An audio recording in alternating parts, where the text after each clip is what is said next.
Martins goes through his files preparing for work when his driver calls him to excuse himself for not being able to make it because he is feeling unwell. Martins is in a tight spot as he has a meeting to attend out of town and he cannot drive. He calls his friend, but he isn't able to find someone to help him. He finally uses a transport company app. Outside, a lady stands beside a car waiting for the person she came to pick up. Martins calls her a nanny and he's upset as he sees her as a reddish-looking toddler. After putting a call through to the company, they still tell him they have no other option. Martins insists on a male driver, and although angry, he enters the car and they drive off. Along the way, they stumble on a pothole and Clara, the driver, is upset as Martins calls her names again, making her feel incapable. He requests a bottle of water. When she brings it, he uses abusive words, telling her to take it away because it's too thick. She complies and they continue driving. As they drive, Clara speeds, causing Martins' phone to fall while he's on the call. Martins feels upset and uses abusive words again. Clara slows down and they argue. She gives him the car keys and steps out, telling him to drive himself. Martins feels angry and calls the company Clara works for, threatening to sue if they don't sack her. Clara tells him to stay quiet as she drives him to his location. On arrival, she opens the door for him. That evening, when he returns, she closes the door and they start driving again. She turns the music on to stay awake, but Martins tells her to turn it off. On their way, she notices how lonely the road is that night and she spots a longer route. But again, Martins tells her to stay alert and not veer off for too long. As they argue, some men emerge from the bushes with guns and sticks, attempting to break open the door and the windshield. Clara immediately speeds off while Martins continues to argue and shout, insisting that nothing should happen to him. Finally, they arrive at his home. He walks off without apologizing or saying thank you to Clara, who angrily drops the key and leaves. Martins enters his room panting and mutters to himself, "I am too young to die. Now Clara saved him life, oh." As Clara arrives home, her daughter Lisa hugs and welcomes her back. She explains why she returned late. Her daughter couldn't get food because the neighbor selling food complained about previous deaths. Lisa asks about their trip and Clara says it was okay. Martins' friend Clement visits him and Martins narrates the experience of surviving the ordeal.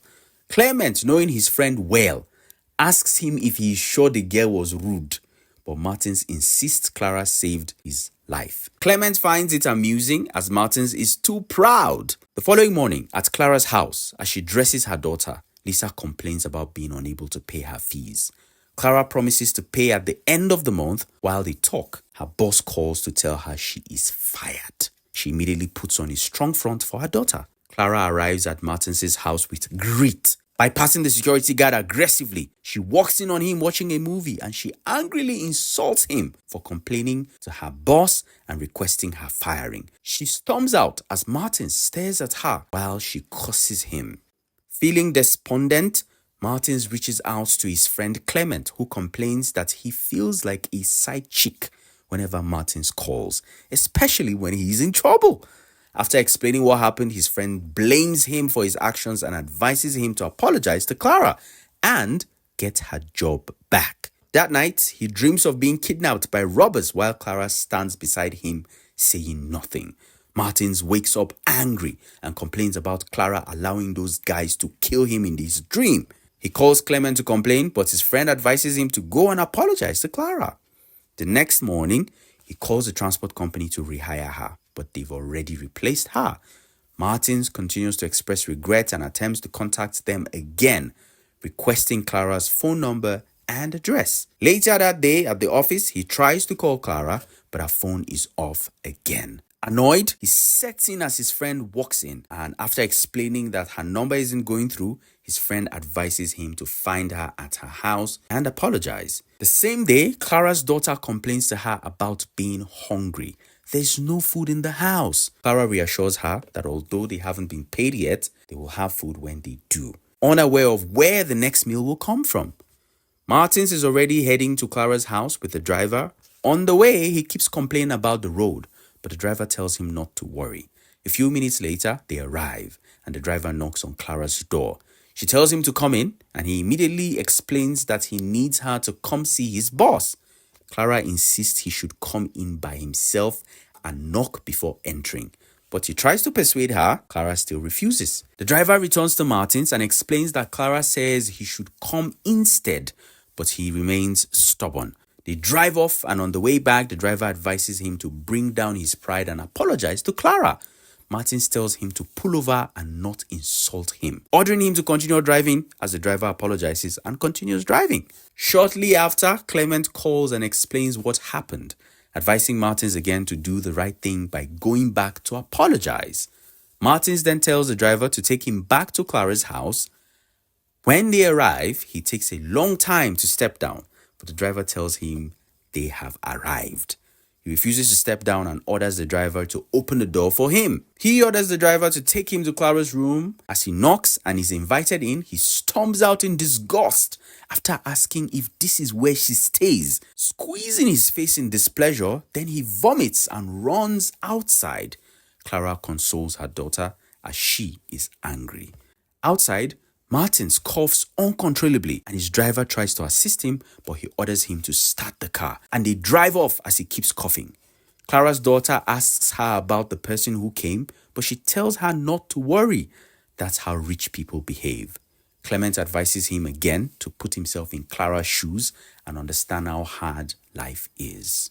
Stella, Clara's friend, brings foodstuff for Clara. She asks about Martins, but Clara tells her how he almost vomited in her house. Stella speaks aggressively in pidgin, but she stops her because she doesn't want her daughter to hear it. Stella tries to figure out solutions for Clara, but her phone isn't functioning. Stella advises her to try to hear from him, assuming he might feel bad about what happened, but Clara still refuses. Clara leaves for work, and a few minutes later, Martins walks into the compound. He knocks hard on the door, but she doesn't respond, so he walks into the room and sees Lisa lying on the sofa. He tries to wake her up, but she isn't waking up. She has a high temperature. Instantly, he carries her and he rushes out. When Clara returns, she calls out to her daughter, but there's no response. She asks the neighbor, but they tell her they rushed her to the hospital. They say it is Martin. The neighbor also say they don't know where to find him. So she drags him to assist her in searching for her daughter. Clara walks on the road to Martins' house, and as she arrives, the security man says Martin is not around. Clara becomes violent and the security man brings out his phone to call Martins. Clara corrects him, collects the phone, and asks for Lisa's whereabouts. After responding, she rushes off. An argument ensures when the doctor comes out, telling her Lisa hasn't eaten and needs food.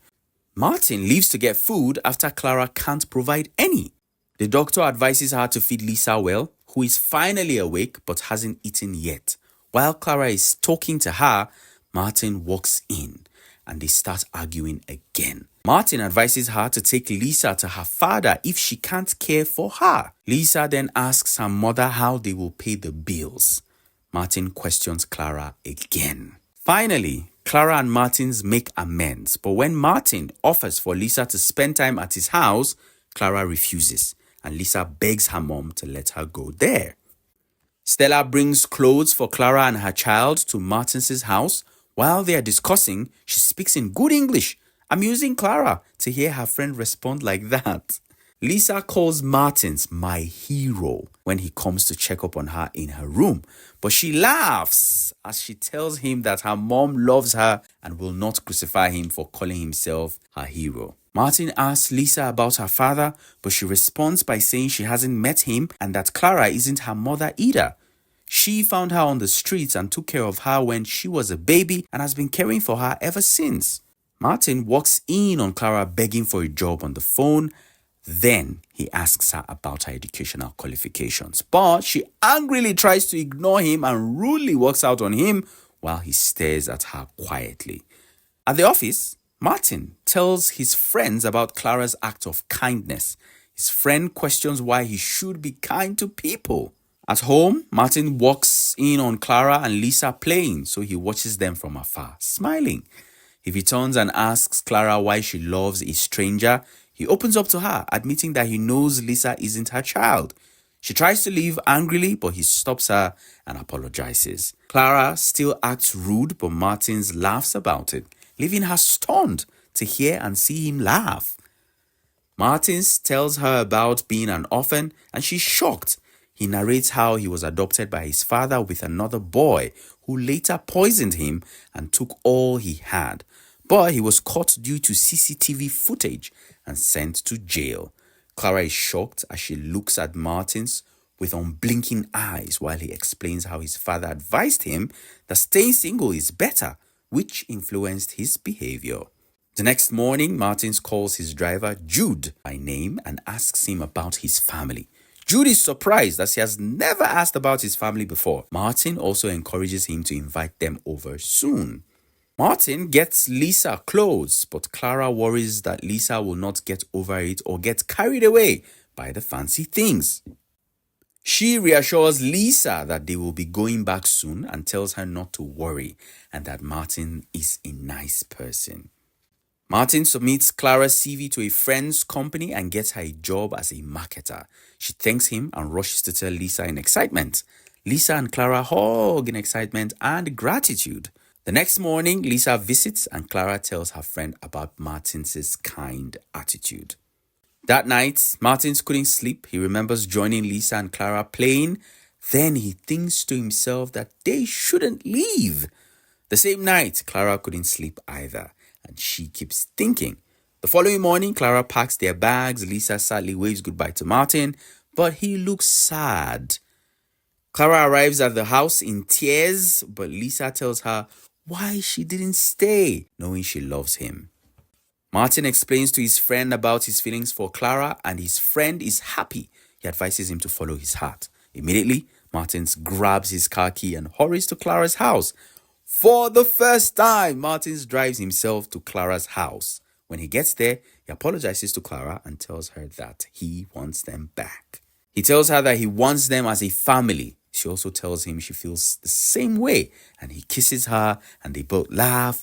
Lisa comes out and tells them she will go get her bags as they set to go back. Clara hugs Martins and the story ends.